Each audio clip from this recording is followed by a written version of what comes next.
Hello everyone, welcome back to Too Sweet MTG, welcome to another Commander video. In today's episode, we're going to be looking at a deck that I've gone out and built myself. For those unaware, on this channel we started doing Commander gameplay, and we have another one coming up because, you know, Modern Horizons 3 is out, it's the new hotness, we should get in on this. So we're going to be recording gameplay in about a week or so I need a new shiny deck. And while Modern Horizons 3 is chock-a-block full of awesome Graveyard Matters commanders, there's one that really stood out to me, and that's Disa the Restless. So today we're going to be going over the deck list that I have built for our upcoming gameplay video. The deck's on screen here, I'll also put a link down to it in the description below if you want to check it out yourself. And we are building this deck around Disa the Restless. It is 2 and a Jund for a 5/6 legendary creature human scout. It has, whenever a Lurgoyf permanent card is put into your graveyard from anywhere other than the battlefield, put it onto the battlefield. And then also, whenever one or more creatures you control deal combat damage to a player, create a Tarmogoyf token. And yes, you actually do get a Tarmogoyf token with the deck. This commander is the face commander of the Graveyard Overdrive Precon. You could consider this video a Precon upgrade video. But being honest, this is a deck that I have gone and built myself with cards that I own. So unlike a lot of deck techs on this channel where I do keep budget in mind with things, for this, there was none of that. I was putting in a bunch of cool cards that I own because I think this is awesome. I've definitely seen a lot of people commenting online about how they're disappointed with this commander.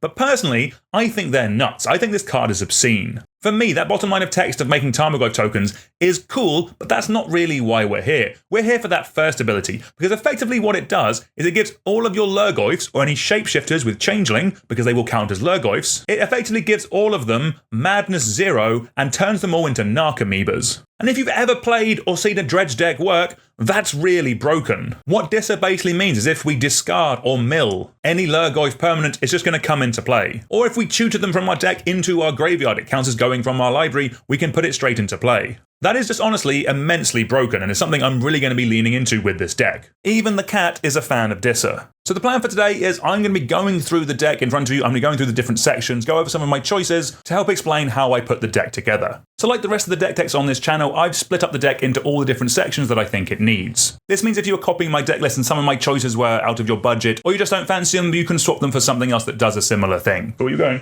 Goodbye. One thing that's probably worth mentioning about specifically this deck before we get in is kind of things I've had to consider from an overview point of view. The majority of Lurgoyfs care about the number of different types of things or the number of creatures in different graveyards. And Disa itself makes Tarmogoyfs. So for that reason, the split of cards in this deck is actually pretty good. I've made sure there's a decent amount of creatures, a decent amount of artifacts, a decent amount of enchantments, that kind of thing. When looking for effects, I've tried to find them on things with multiple creature types, so like artifact creatures or enchantment creatures, that kind of thing. They count as 2 different types in the graveyard, so they make our Tarmogoyf effects all the bigger. To help with those as well, I've also looked for a lot of effects that either sacrifice themselves or put themselves into the graveyard. That's so when they're in the graveyard, they make our Tarmogoyfs and other Lurgoyfs all the bigger. So I'm definitely running some non-optimal versions of cards because I'm running more synergistic ones, which is how I really like to build decks. Also, when looking for these effects, I've generally tried to keep in mind that I want things going to the graveyard. You'll see that in all of the sections when we get to our ramp, when we get to our card draw, when we get to our interaction. You'll see that things are wanting to be discarded a lot in this deck. But with that out of the way, let's jump in and look at our Lurgoyfs first. These are cards that with Disa out, if we discard them or if we mill them, we're going to cheat them into play for free. Now you notice here, I've only got 16 of them. Basically here, I have picked cards that I think are good. We have cards like Altar of the Goyf,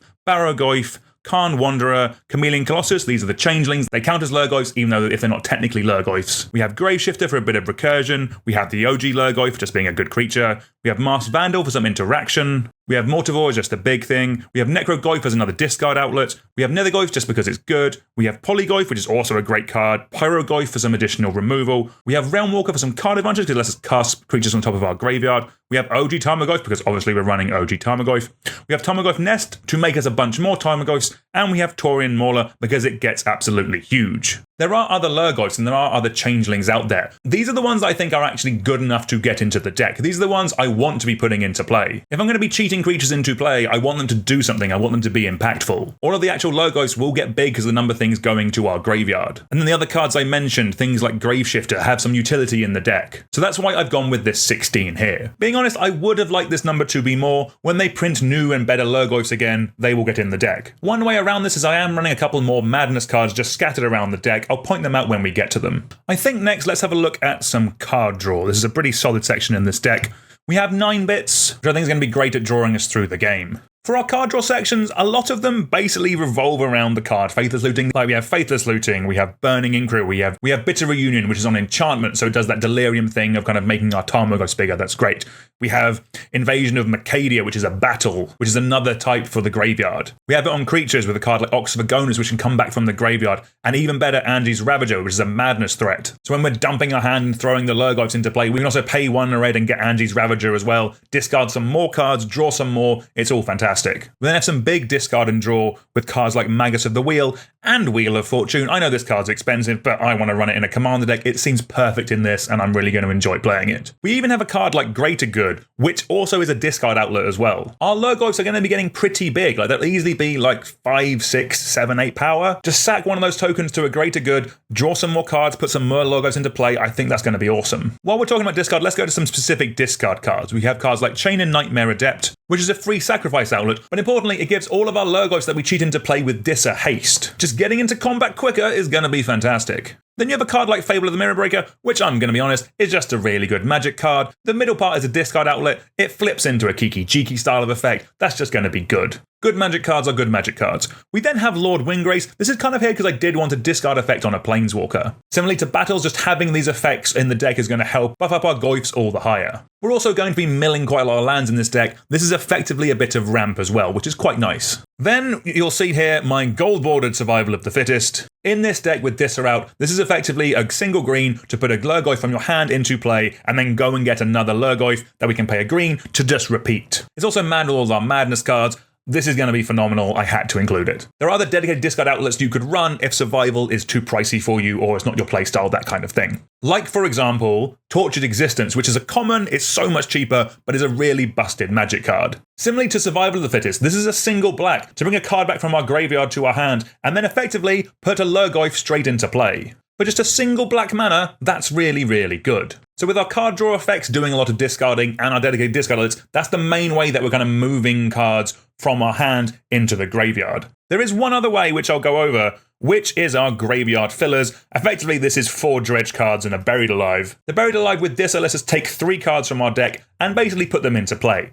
That's very stupid. The dredges are here for 2 reasons. 1, it's me, and 2, if we mill a Lurgoyf with Disa, they come into play. All of these dredges are fantastic with our discard effects and our draw effects, because we can also discard them, and then when we draw, we can replace the draw with a dredge. It just means we're always getting value. We're always putting things into our graveyard from somewhere. Between these graveyard filler cards, our discard outlets, and our card draw, we're just going to have so many ways of putting things into the graveyard. It's going to be fantastic. It's everything I want to do in Commander. I'm going to have a lovely time. Let's go over some of the other sections of the deck. Let's have a quick look at our ramp. Like the rest of the deck, there's different effects here. So we have artifacts, we have enchantments, we have instants, that kind of thing. For the artifact ramp, we have Arcane Signet, just going to be solid. We have Burnished Heart. There's more efficient options, but this does put itself into the graveyard while ramping us too. That's pretty nice. And then, yes, all right, LED is not everyone's idea of a Commander staple, but I played Legacy briefly and I own one, so it's going to go in the deck. And if I didn't own one, there's a high chance I'd probably proxy it anyway. For some instants, we have Entis Restoration and Harrow. They put a land and an instant in our graveyard while ramping us. So they ramp us and help us build up our Lurgoyfs. It's all synergy, it's all great. For creatures, we have a card like Bramble Familiar. The sorcery can help mill us, and then it's also ramp and a discard outlet, which just seems really good. Diligent Farmhand I play in too many decks. It's a slightly worse Secure Tribelder, which we are also definitely running in this deck. There's another ramp spell in here that a lot of people won't really think of, and that's Llanowar Mentor. This is 1 mana for a 1/1 that lets us pay a green and discard a card to make a Llanowar Elf. That Llanowar Elf will ramp us. So this is ramp and a discard outlet all in one, synergy. And then lastly, we have a self-sacrificing enchantment in Colony Heart Expedition. Again, it just helps with that delirium count. It helps out with a number of things in the graveyard. It's all going to be good. Next up in our staples section that we need to run is our interaction section. We have 10 dedicated bits here. This doesn't include like our Pyrogoyf, that kind of thing. We have some pretty standard options to begin with things like Assassin's Trophy, Damnation, and Toxic Deluge just being generically good magic cards. They're in here because they're good and solid. For some cooler, more synergistic options, we have a card like Big Game Hunter, which as you might have seen, the deck will be really easy to activate. Also as a madness threat, we have Shadowgrange Archfiend, which does cost 3 and 8 life to madness in, but we'll probably get that back as it makes each opponent sacrifice their biggest creature. And it's an 8/4. That's pretty big. The rest of the interaction either does discard, so with things like Bitter Triumph letting us discard a card, Cathartic Pyre letting us discard a card. Nuclear fallout will mill us while being a board wipe. With the rad counters there, it works pretty well. Or we have interaction on a planeswalker like Grist, or a battle like Invasion of Innistrad. Again, these all being different types will just help out the deck loads. Also, Grist could just be in win con sections. It's a really stupid card in this deck. Like, we can survival of the fittest for Grist. That is really nuts. Its -2 is some removal, its +1 is some mill, and then the -5 could just win us the game.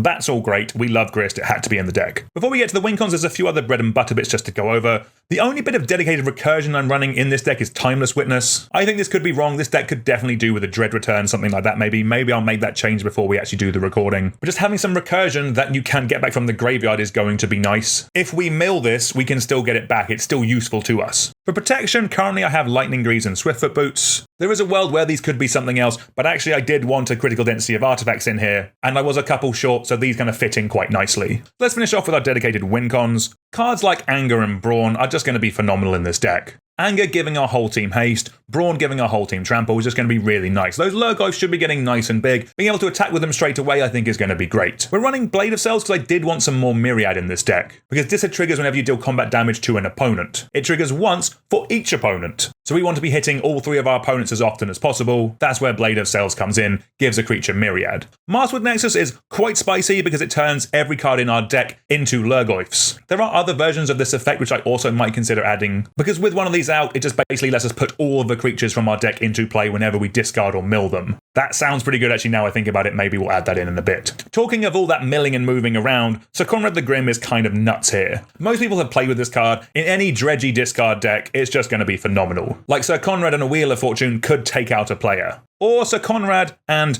Morality Shift. Now this is the definition of a win condition if I've ever seen one. This is 7 mana for a sorcery, exchange your graveyard and library, then shuffle your library. If we have Disa out, what this basically means is we dump our whole library into our graveyard, and while we're doing that, every Lurgoyf or Changeling in our deck will come into play. Our graveyard will be nice and big because it was our library. We'll probably have an Anger in the graveyard at that point, and then we could just win. It seems very stupid we had to run it. And then lastly, if we are a bit too greedy with our self-mill, we're going to run out of the tombs. This card mills us for a bunch when it's in play, and then if we then empty our whole library, it will sit there and return a creature from our graveyard to play. Yes, if it dies, we will then lose the game, but that's not the point. This is an awesome, sweet Necron card that I really want to try, and this seems like the deck to put it in. Lastly in the deck, let's go over some lands. This is pretty standard if I'm honest with you. I can't run too many utility lands because of it being a 3-color deck. A few choices I made to make the deck kind of function a bit better is obviously we've added Dakmor Salvage because it's another card with Dredge. More of that is just going to be good. Most of this just fixes us some mana. The only utility lands I've kind of put in are cards like Urborg, Tomb of Yawgmoth, and Yavimaya, Cradle of Growth. Just having all of our mana tapped for black and green is going to be great with cards like Survival of the Fittest or Tortured Existence. Just moving cards around is going to be really good in this deck. The other thing I've done is included artifact lands in here. If these get milled into our graveyard, they will count as 2 different types. An artifact and a land makes our Lurgoyfs that extra bit bigger. And those are some of the cool things about this deck. There's kind of cool different synergies and choices that you make to make the whole thing that little bit better. If I'm honest with you, I think that's everything. As I mentioned, you're going to get to see this deck in action in about a week or 2. So if there's any obvious changes you think I should make, do let me know down in the comments. Also, let me know what you like. Let me know what you don't like. Have you built Disa? What do you think about it? Genuinely, I am so excited to play this deck. It is everything I want to do in Commander. And this isn't a deck I'm just going to be building just to film a video with. This one is going to be around for quite a long time. But that's going to do it for today. As I mentioned, please like, share, subscribe, all that good stuff. And until next time, I'll see you all soon. Goodbye.